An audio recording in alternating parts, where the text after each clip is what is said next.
According to the JEC, the national marriage rate fell from 6.9 to 6.5 marriages per 1,000 people from 2017 to 2018. Today on 15 Minutes of Shame, Shame-Free Life Radio, we want to ask a simple question. Do you want a wedding or a marriage? Let's talk.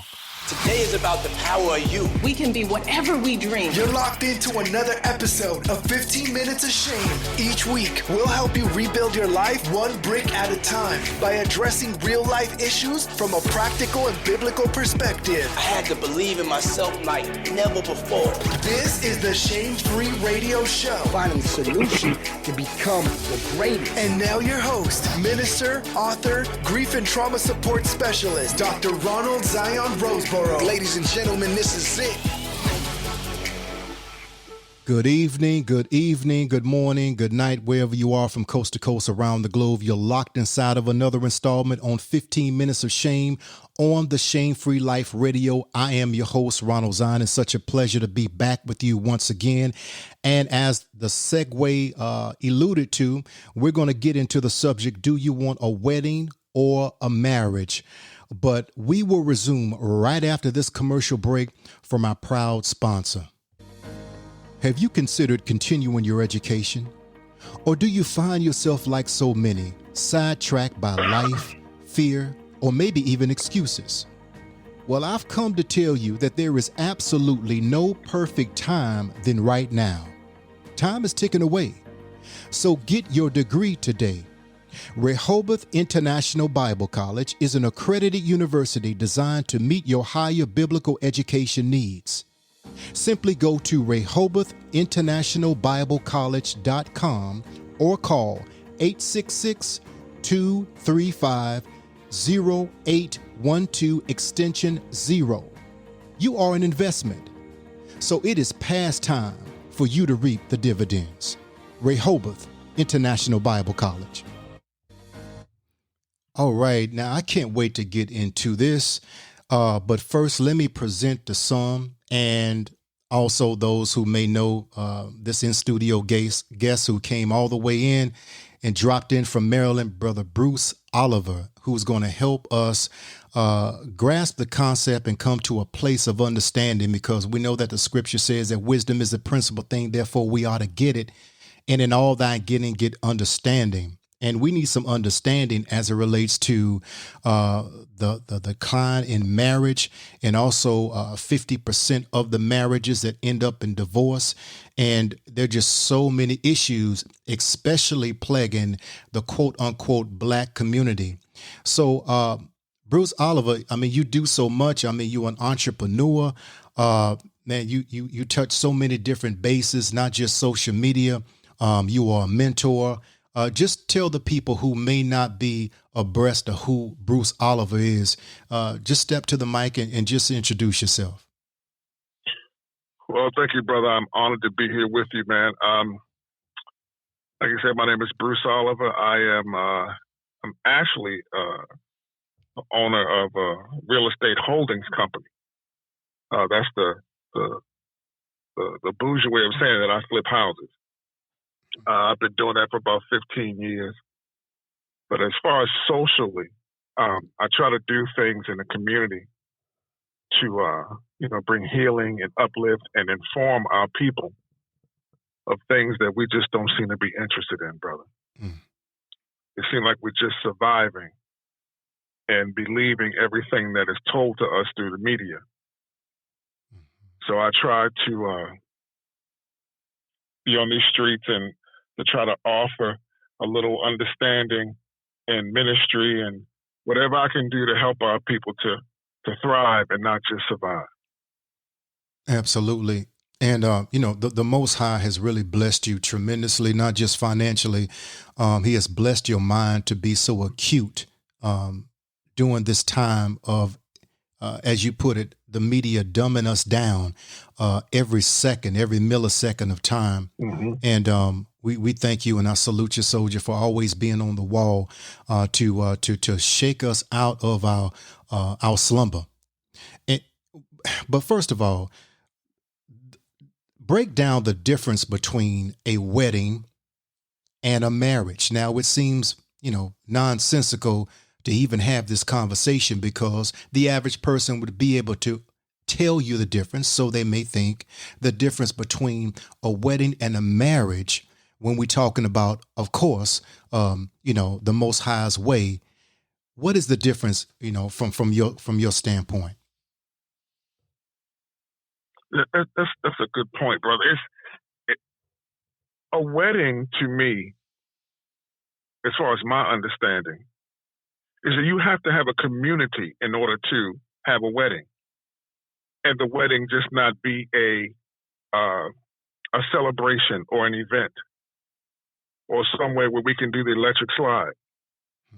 You have to have a community for a bride and a groom to present themselves to as the foundation of a family, or a family that's starting, because family is the cornerstone of community. Marriage, of course, is the cornerstone of family. So you make these vows before the Most High Yah, and you make these vows in front of people, where you're vowing that I am going to pledge my life to this man, to this woman. I'm going to cover this woman for the rest of our lives. That's a wedding. That's marriage. But nowadays, we've just changed it into a ceremony, a party, where we don't understand the seriousness of vows. Matter of fact, brother, I'm not even sure, do they even recite vows anymore? Good question. So we're not taking the meaning and purpose of marriage seriously. We just think it's a glorified boyfriend or glorified girlfriend, something to do. We're not looking at the long-term effects and meaning and purposes of marriage. That's very interesting, bro, because I spoke to a young lady. This was a while back, and I just asked her a question, a very simple question. Why do you want to get married? And she answered the question according to culture and tradition. Well, the Bible says it's not good for man to be alone. But my question, sister, why do you want to get married? Well, I need companionship, and hey, I get tired of being alone. So you're getting married on those bases, or you desire to get married for those reasons. So why is that particular question so troublesome to answer when it seems like it's a very basic question? Because when we look at there's a reason why 50% of the marriages are failing. I understand we've all gone through, well, not all, but many of us have endured divorce for many different reasons. Oftentimes we married the wrong person or for the wrong reason, or did not put in the sweat equity as it relates to marriage. But when you ask a person that question, Bruce Oliver, why do you want to get married? Why is it so difficult for someone to answer that question without taking a cultural route? Well, our people are destroyed because of the lack of knowledge. Getting married is not something that is taught. The meaning, the principle of it is not taught. So culture is the only thing left for people to rely on, or for people to lean on. So we lean to our own understanding. So when you look at media, the Real Housewives of Atlanta, Lord have mercy, and Cardi B, Offset, and all the marriages that are being highlighted and paraded in front of us a lot of these young women, they want that. They want a caricature of what a marriage is going to be based on what they see on TV, not realizing that it's going to take a lot of sacrifice, a lot of humility, a lot of submission. They're not understanding that. They want the bag, as they say now. They want the bag. Mm-hmm. The money bag and the Fendi bag. Yeah. You know, when we look at the miseducation of, and I like to call it the miseducation of marriage, because oftentimes the blueprint or the template that we have to go by are those individuals that we are connected with ancestrally, from an ancestral standpoint, meaning our family. And so we begin to look at marriages, and there are some marriages that were successful. There were some marriages that were very dysfunctional. Grandpa cheating on grandma, but she still, hey, listen, I made a vow. Yeah, but he has 14 kids that are not with you. And 5 of them live right around the corner. And so when we take a look at that, and we look at marriage, can you speak to how we need a new scope of learning, or a true education of what marriage is, as opposed to what we've been introduced to? Yeah, see, back in our grandparents' time, the need for marriage was largely economical. Mm. They have a lot of kids because they need them to do work on the farm, or to help our grandfathers with the household economy. So they had 5 and 6 and 7 and 8 children. The woman was not able to, or the woman had to stay in the house, and she relied on that man to take care of her. See, but things shifted after the wars began, and then women started entering into the factories. So to make a long story short, when women started making money, the overall scope of marriage began to shift. Look, brother, I don't need you anymore. You know, the money I make, and with the invention of the welfare caste system and all that, what the dominant society has done is they set the black woman up now. Or back in the 70s, back in the 60s and 70s when welfare was started, they set the black woman up. Hey, we'll give you a 300 square foot apartment, and we'll pay, and we'll give you food stamps under the condition that that man is not in the house with you. Mm-hmm. We'll establish welfare payments for any babies that you have, as long as that baby doesn't have that man's last name. Mm. So systematically, the dominant society was setting up the structure back in the 60s and 70s for what we have today. Mm-hmm. If you understand what I'm saying, they were setting it up for years, brother. Mm-hmm. Mm-hmm.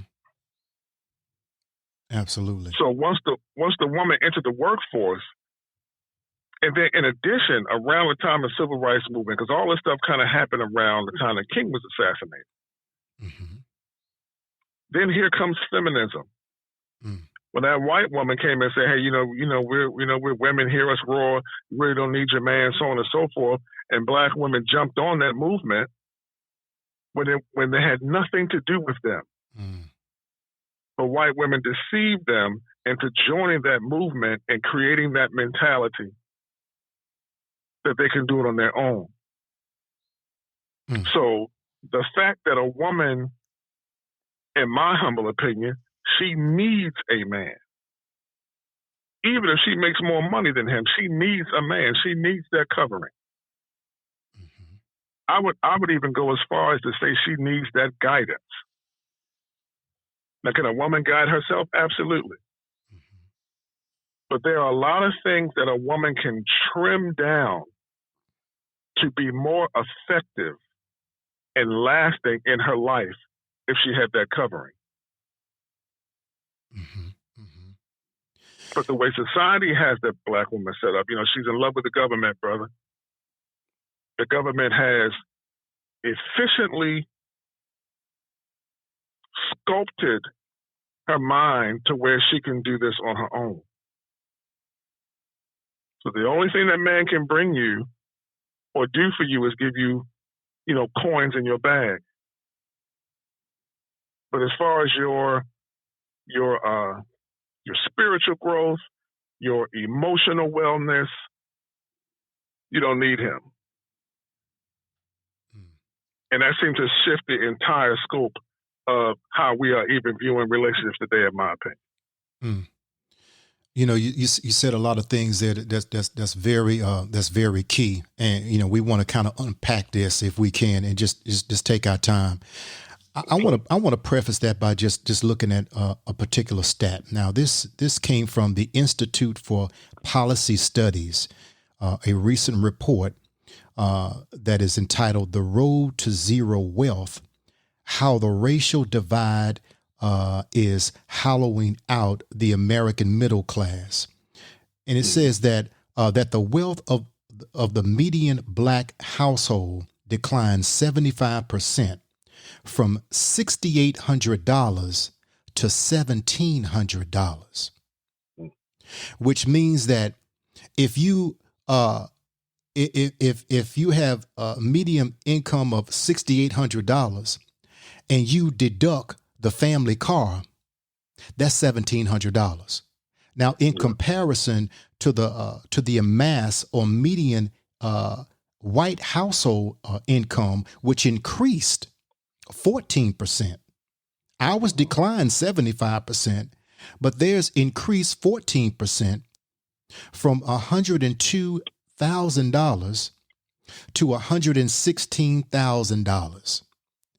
So when we're looking at it from a standpoint of aggregating this wealth, trying to amass wealth, my question to you, Bruce Oliver, what if, there's a woman says, well, listen, I work for this financial institute or this particular insurance agency, and I make, 85,000 or 90K, I just cannot see myself with a brother who is bringing in 35,000.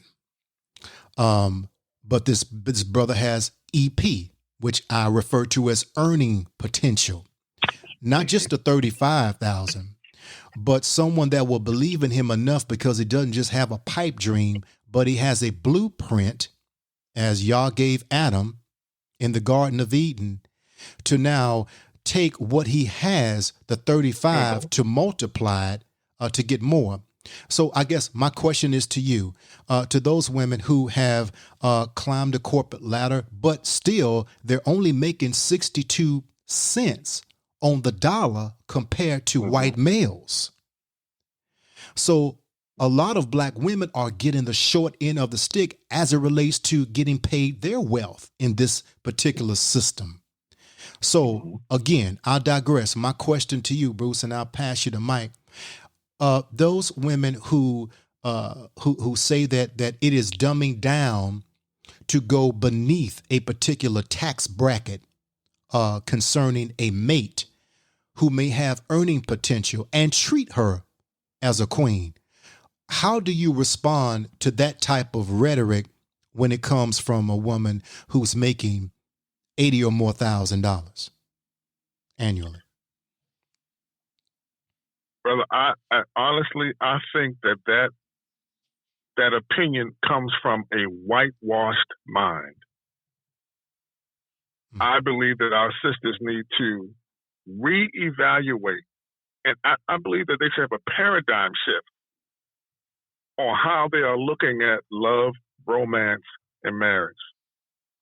If she is making $90,000 a year and I'm making 35, that means we make 125 a year. See, but the mental conditioning is they're thinking me against you, not us together, or that because I make more than you, I'm somehow better than you. Educated does not mean better. Educated means that you've been taught. Most of the times you've been indoctrinated into the craft or system of that level of that form of education. That doesn't mean that you are smart in life. Does that make sense what I'm saying, brother? Yes, sir. So that does not elevate our women above us because they are quote unquote educated. Because you're educated, you may be over 40, you have children, I'm sure, but from your first marriage that ended in divorce. You know, your son is in jail. So obviously there's some direction was lacking. Mm-hmm. Something was lacking in your decision-making abilities. If you went to college for 4 years, 6 years, 8 years, you come with a lot. Yeah, you make $125,000 a year, but you also have a lot of student loan debt. Mm. And because you have the status mentality, you got a couple of red bottoms in your closet, some Louis Vuitton in your closet. So you may make $125,000 a year, but how much is in your savings? What do you have in your IRA? Mm. You have any investment in Bitcoin? Like where are you as far as your financial wisdom, which comes far above your yearly salary? Mm-hmm. Mm-hmm. That's the need for the covering, for us to come together. So we make $125,000. What can we do with that? I want to ask you this question in regards to that particular statement that you made, Bruce. Now, I have heard a few pastors that had the unmitigated gall to preach from the pulpit, not from the word of Yah, but out of their own emotions. As it relates to a congregation that is predominantly female, that they would get on this role in preaching, if he's not doing this, if he's not doing that, et cetera, you don't need him. If you're making X amount of money, why in the world would you dumb yourself down? You need this. So there's an indoctrination that's taking place that have absolutely nothing to do with the word of the Lord, the word of Yah, and according to purpose. So when we're even seeing this type of rhetoric being spewed in some ministries that are speaking a language in such a way to whereas that they are telling, they, meaning the clergy, are telling the women of the congregation that if you're making X amount of money, then, hey, why would you dumb yourself down if he's not matching that?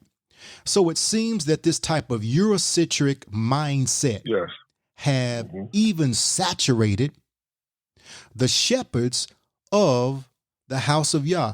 Can you speak to that from a religious standpoint, and try to give us some kind of enlightenment on that?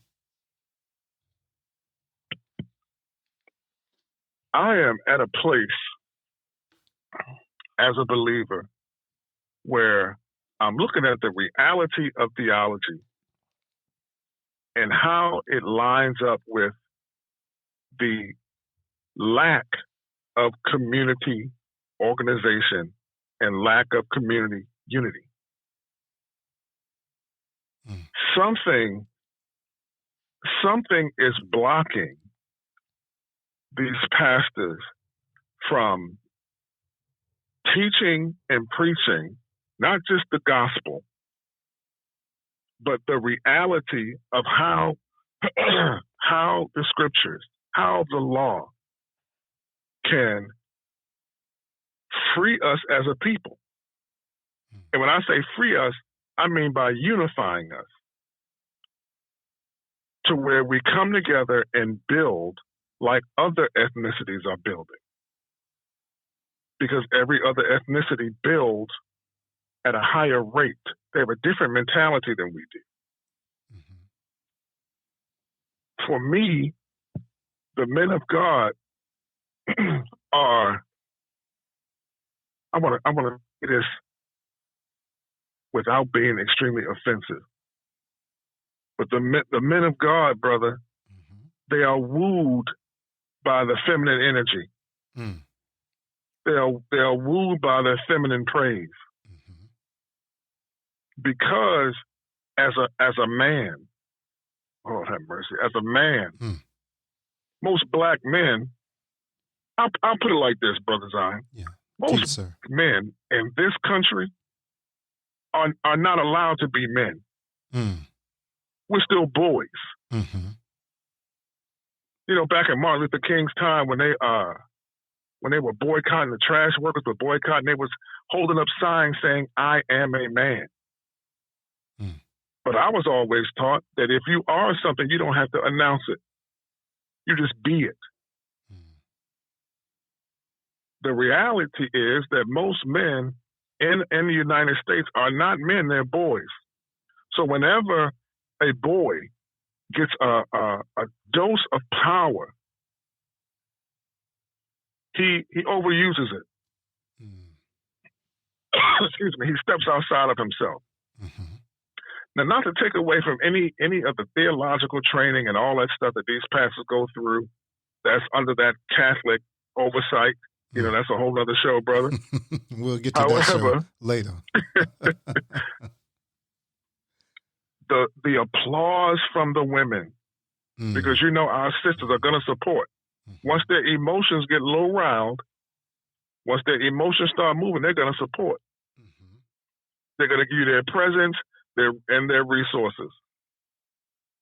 So I believe these brothers are inclined to tell them the things that will make them continue to give those resources and continue to show up. They will continue to tickle their ears. Mm-hmm. But, you know, I'm 52 years old. I've been involved in assemblies for over 30 years.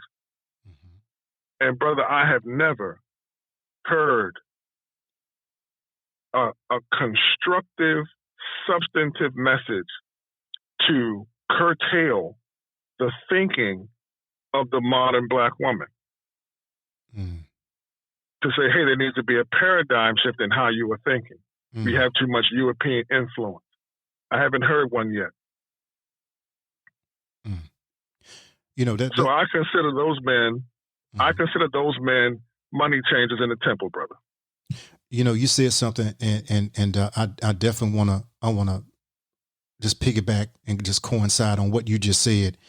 The Eurocentric way of thinking. You know, in this Western culture, it seems that we have adopted to the Western rule of thumb. And even how it is taught from a Western mindset, as you already alluded to, as opposed to the Eastern mindset that the Messiah himself taught to keep us on track. Yeah. And I guess my question is to you that when we look at the movies that we often see, whether it's Netflix, Hulu, you name it, Coming to America, whatnot, that the Harlequin romance that is often pushed on all communities, but especially our community, we get it worse. You know, and I think it was Dick Gregory, the late Baba Dick Gregory, said that if white folks catch a cold and black folks catch pneumonia, we just get it worse. And so when we look at love versus purpose, now, what do you think when you hear that? Because, of course, no one is going to marry someone that they don't love or like. But when do we get into this purpose now? Because even when we look throughout Scripture, that those who did it the Most High's way, that there was a purpose that was involved that was much greater than themselves. So I say all that to preface this question and to craft this question and to give it to you.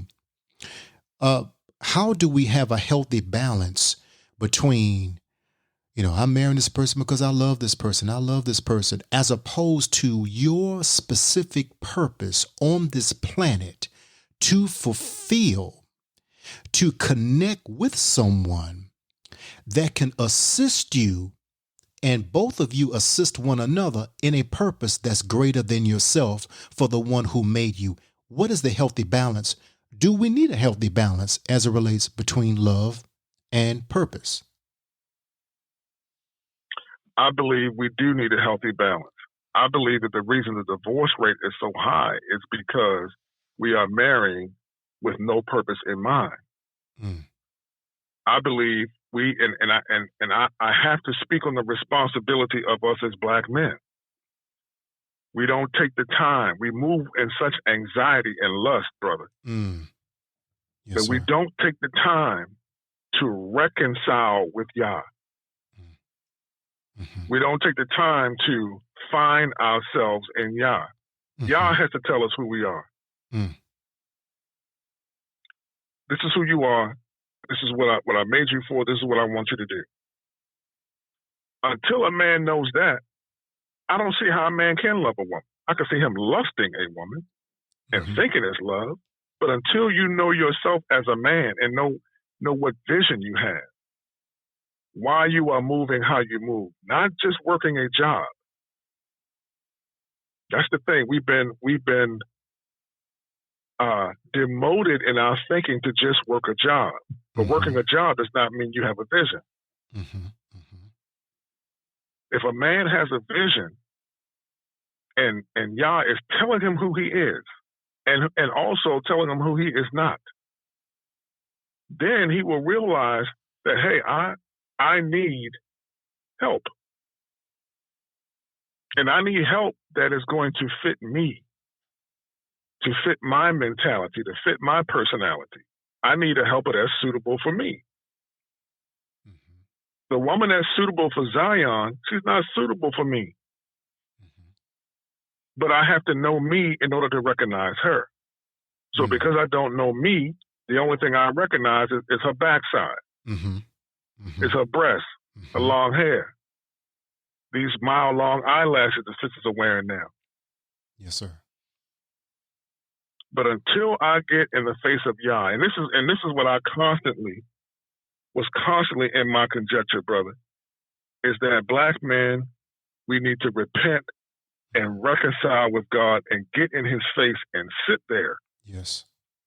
for him to tell us who we are, begin to heal the things that need to be healed in us. Then we will be able to see that woman and how she is suitable for us and not just suitable for an orgasm. Mhm. Yes, And sir. then we'll begin to function in the purpose. I am so enthralled with getting men to understand that I'm stuck there. I don't even want to go into the sisters part yet. Because I believe if we get it together, Yeah. they'll fall in line. Yes, sir. That's divine order. Absolutely. Yes, sir. You're absolutely right. And I think that,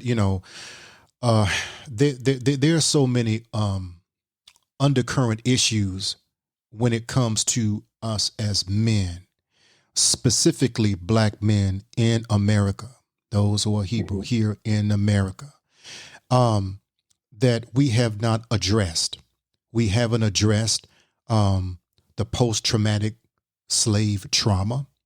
We haven't addressed the Jim Crow era. Well, I wasn't born back then. Yes, but what was transferred from that era, it now meets you in your era or my era. And so you're absolutely right, because there's so much trauma, there's so much shame and rejection.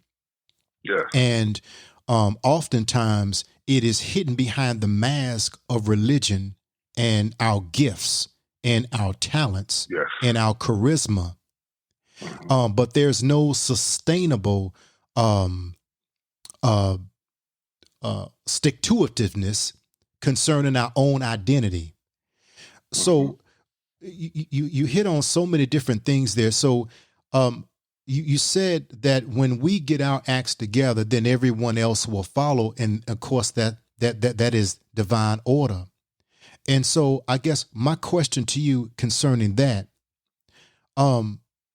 it looks like that the odds are against us. If you look at CNN, if you look at Fox News and the rest of these news outlets, that it seems like that there is absolutely no hope when it comes to us, and we have no understanding of masculinity. I think that masculinity and Yeshua are synonymous, but it's not really taught. So my question to you, Bruce, where do we begin? Because if you know, listening to us, you know, there's a 25-year-old, 35, 45, 50, 17-year-old, but you know, we have lived our lives so reckless for so long. Now we have to filter out everything that we thought was right or that we knew was wrong, but continue to do it. My question is to you, where do we start? Because of so many years of operating in this type of manner and behavior. Brother, that's $1 million question. It's a loaded question. It's a loaded question. I feel, for me, what I try to do is deal with the young men that are my neighbors, those that are nearby. I would have to answer that philosophically, because, like, structurally, I would say it would have to come from those who we are considering or calling pastors or shepherds. That they would have to change the trajectory of their message. But in order to do that, see, it has to be a new generation. Brother, I believe our generation is gone. I believe our generation is sold out under this Baal system. But I believe a generation, and we're going to have to rely on Yah to raise up a generation of men that prayerfully he would use us to influence, to begin to deal with those issues specifically. Like you said, that, you know, Yeshua is not, Yeshua is the epitome of masculinity. But if we're seeing him on these pictures with white skin and blonde hair, you know, that leads to, and that adds to the division and the double-mindedness that we suffer. Yes. You know, because in this country, most black men are, you're either way out there in the thug life or you're a Negropean. You're black on the outside, but you got a white mentality. Or you stuck somewhere in between, overlapping the trauma of it all. But somehow a generation is going to have to be raised up that is going to have to teach that the Messiah is masculine. And when I do it, I get a lot of feedback, a lot of negative feedback as a conspiracy theorist.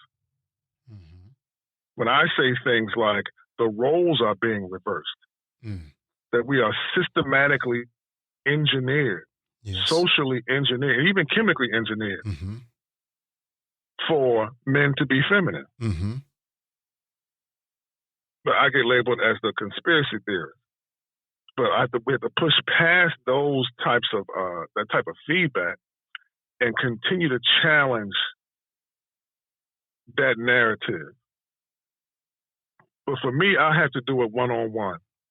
And then I have, I have men groups that I formed, and I try to go from there. But as far as any directive or structural platform or structural methodology that we can use, I'm lost in that arena, brother. I think you just really hit it. And I think that, Tupac Shakur made it a staple, cliche, each one teach one, each one reach one, and just starting with that one. But most of all, like you said, even before that, starting with that man in the mirror, and then it just mushrooms out to everyone else. There's a misconception that oftentimes that we know each other, and as far as men and women, and we're completely different. Everything about us, from a physiological standpoint, I mean, everything about us is completely different from one another. But when it comes to black men and black women, we really don't know each other like we think we do. If that makes any sense. I really want to craft this into a question for you, because I want you to really just dig deep into this and help us. We use our experiences of the past with people that we connected with, either sexually, emotionally, tied to these people because of our own emptiness and brokenness, and needed security, needed validation, affirmation, approval, to take away the shame of being lonely. So we connected to these people, and so that becomes our blueprint or our point of reference as it relates to how men are or how women are. But we cannot speak for all men or all women, specifically black men and black women. So my question to you, Bruce, we, in the spirit of not knowing one another, how did we get to the point of seeing each other through these distorted lenses, and what needs to take place in order to give us new vision of one another? But I believe that there is a people that crafted our culture and presented it to us. In the book of Revelation, there's a portion of the scripts in which it said that I know those who say they are Jews, but they are not. They're the synagogue of Satan. Those people have crafted, quote unquote, black culture to us way before, like when we was kids, brother, when we was born, way before then. When they were the black exploitation movies and hey, daddy, what's up, daddy-o? You jive turkey. Their perception of how we moved, how we talked, that wasn't us. We didn't talk like that, brother. That's right. That was their caricature of us as black people, or the descendants of Israel. Because they knew who we were. They know who we are. But they crafted that, to make a long story short, they crafted that culture and put it out there as this is who we are. And that's what we bought into. So we're slick talking, jive talking buffoons. Yes, sir. And so as we began our dating experiences and we got hurt and rejected and so on and so forth, the culture that was presented to us, along with our inner hurt from our personal experiences, has now shaped and molded the minds that we are in today. But we don't care about people no more, brother. We just want, like I said earlier, we just want that bag. Our hurt and our pain and the disappointment, the self-hatred that has been engineered and handed to us has turned us into super idolaters. Mm.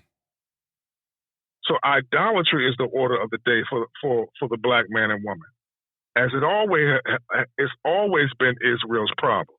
Mm-hmm. Idolatry. Mm-hmm. Mm-hmm. We want that bag. We want the things, and we feel as though the things is what's going to make us happy. Mm-hmm.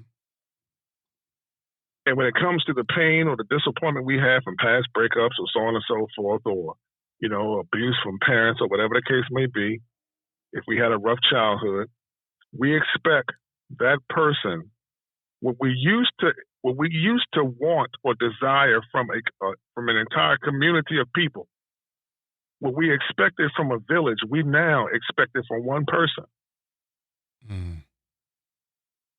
which of course is impossible. Mm-hmm. Mm-hmm.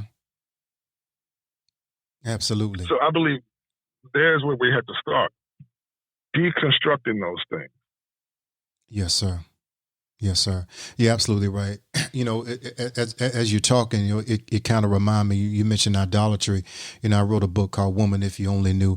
And I talked about in one chapter that there is a guy and speaking from the things that I've seen and the things that I have personally done, that when you're not healed holistically from the inside out, then you'll begin to gravitate to people and to things to now silence that critic voice that's on the inside, that you're not good enough, you're not smart enough, you're not this enough, you're not that enough.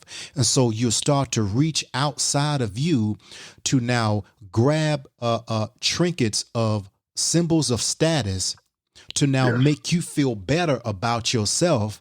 But now you're pulling that person into your own personal whirlwind. And so you may have one woman who, you love the way she danced on the dance floor. Okay, listen, I love that. Have another woman. I love her smile. Another woman, man, her eyes are amazing. Another woman, her hips are just off the chain.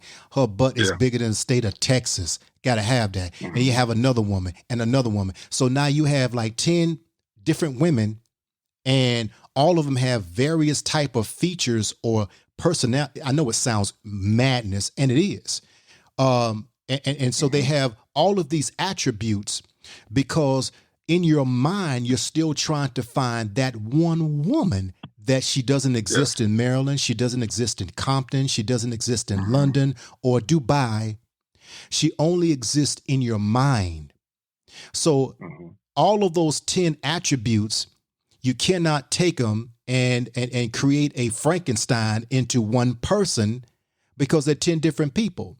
And so now oftentimes dudes will have these entourages of chicks.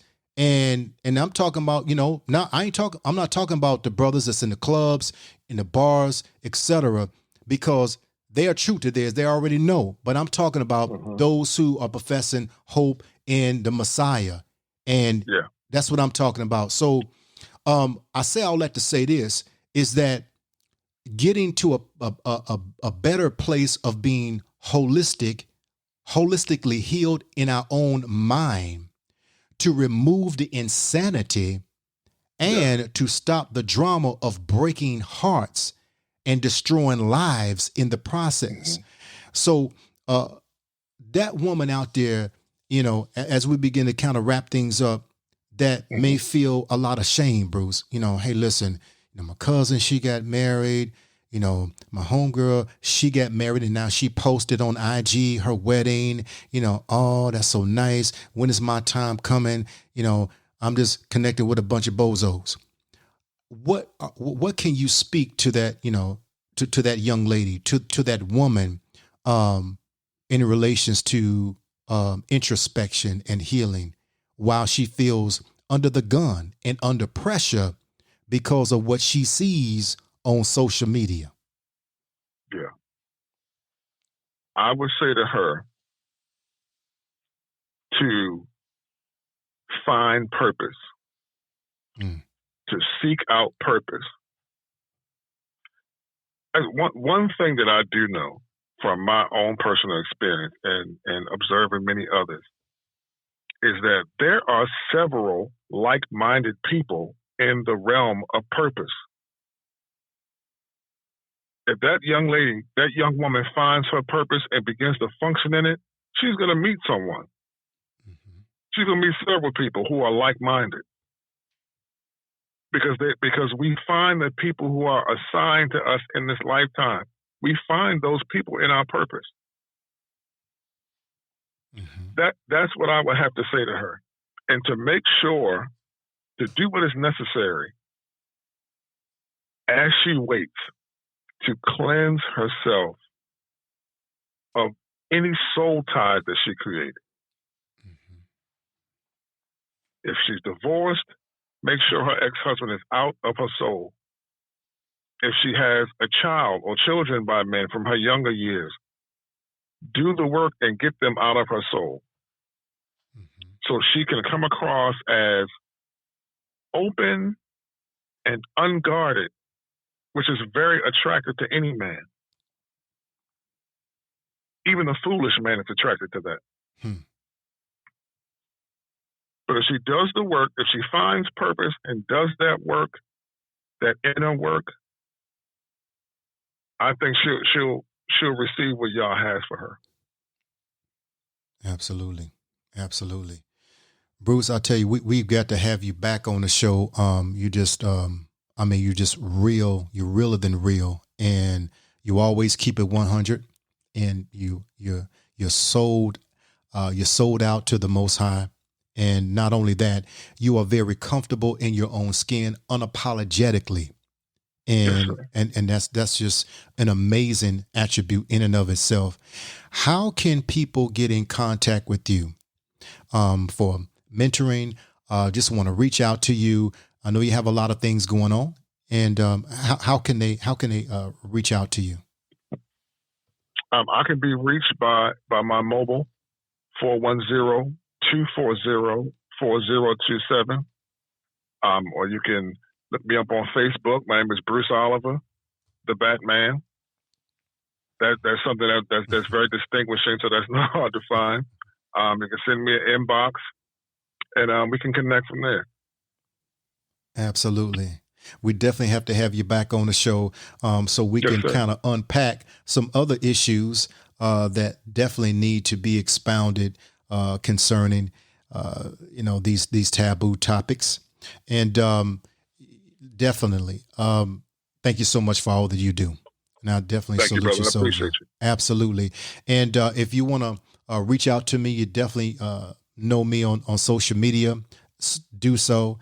Also, if this broadcast or any broadcast that we have conducted has been a blessing to you, and if you just want to just drop anything, I don't have $50 lines, $150 lines, and $1,000 lines. I don't do that because that's not biblical. But if you just want to just drop anything and say, hey, listen, I believe in what you're doing. It's really a blessing, and it's really helped me in certain areas. Shame Free Life Radio.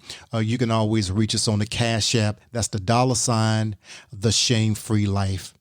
Until next time, and salute Bruce Oliver. Your life begins when you say so, because your life matters. Peace and blessings. Until next time. Thank you for joining us on the Shame Free Life Radio Show. For 15 minutes of shame, follow us on IG and Twitter at Shame Free Life.